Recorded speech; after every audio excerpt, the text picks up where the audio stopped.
Anime Vanguards Update 5.5. Flop or win? Let's talk about it. Yeah, it's half an update, but we've had solid 0.5 updates before. Remember 4.5. That update was clean, good gameplay, solid unit balance, and the grind for Jinwoo felt rewarding because so much of it was guaranteed. With 5.5 though, I'm gonna be honest, it does feel like a bit of a flop. Not sugarcoating it or bashing it either, just giving it to you straight with some constructive feedback on where the game's at and kind of where it's headed. So let's start with the good. Visually, the maps are fire. Auric, the map maker, is cooking. You get your Auric coins. I mean, seriously, the design is top tier. The same goes with the unit Katakuri. That unit looks fantastic, easily stands out as one of the most interesting additions this update. Sid, I'll be honest, he does feel kind of mid. A bit more like a reskinned Vegito. His damage scales well, I understand that, but overall he's not bringing anything completely new. And unless you land Monarch on him, he's probably not worth burning your rerolls on. And personally, I'd just wait for the next Vanguard. Now, however, outside of the Katakuri unit and the map, the update starts falling a bit flat.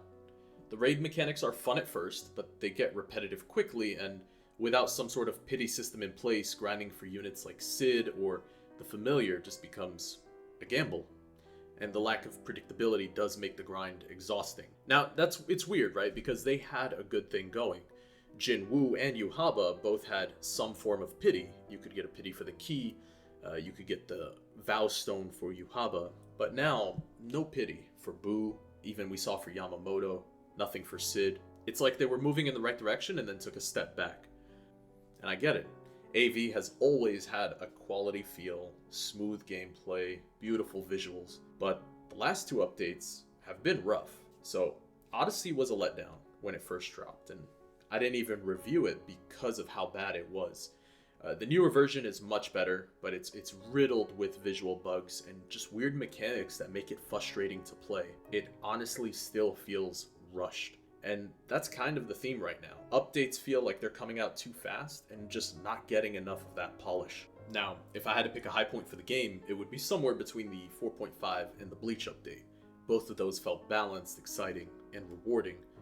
This update, however, is a bit of a low. Now, let's talk about the endgame loop and why that is. So when we talk about endgame play loops, when we talk about what does a player do once they've collected things they want, and they say, hey, I want to limit test my team, they're going to go into things like tournaments. They're going to go into things like infinite leaderboards, world lines, and try to push the boundaries of their team, because that's where the fun comes in, is kind of limit testing what you've grinded for. However, the current player body can spend hours grinding for familiars or a unit and still end up with next to nothing. And unlike other games that use a corruption style mechanic, like Path of Exile, AV doesn't have the loot density to support it. Path of Exile works because the loot economy is rich. Anime Vanguard's not so much.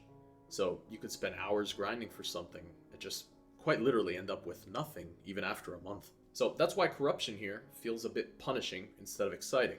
Now, I remember when Gogeta first came out, one of the content creators, AB Plays, brought this up a couple times, was questioning about pity systems. And back then I was like, it kind of is what it is. But you know what? After these updates, I'm on board. I'm starting to see that some form of guaranteed progress should exist. Otherwise, you're just wasting time and hoping RNG just favors you. Now again, you don't have to opt into any of these systems. It's your choice, absolutely. But you're either lucky or you're not, and that's the fact.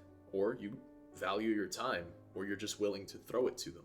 It really depends what you as the player want to do with your time.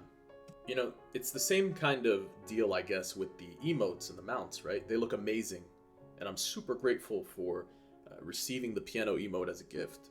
But these are locked behind massive paywalls, and most of my viewers are asking, man, how much does that cost? And honestly, it's just not accessible.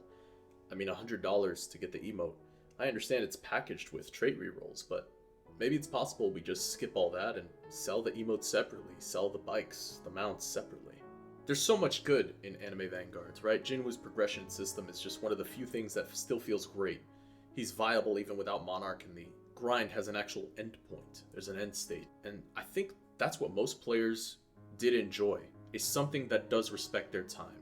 Because even if you have to clear the Endgame 40 times, at least you know after 40 clears, you will receive rewards you get for the time you've spent. And so I've heard and I've seen some of the content for PvP, and yeah, people are hyped.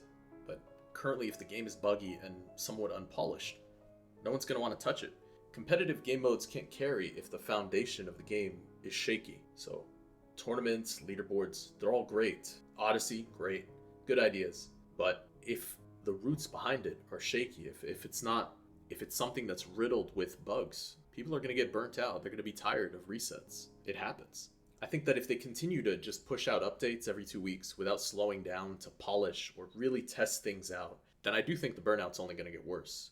So I do hope they kind of take a step back, look from the player's perspective, and make some meaningful changes. So again, that's my take on it. It's just one opinion in a vast sea of many. So what's yours? Are you cool with spending 2 months grinding for a unit and maybe getting nothing out of it?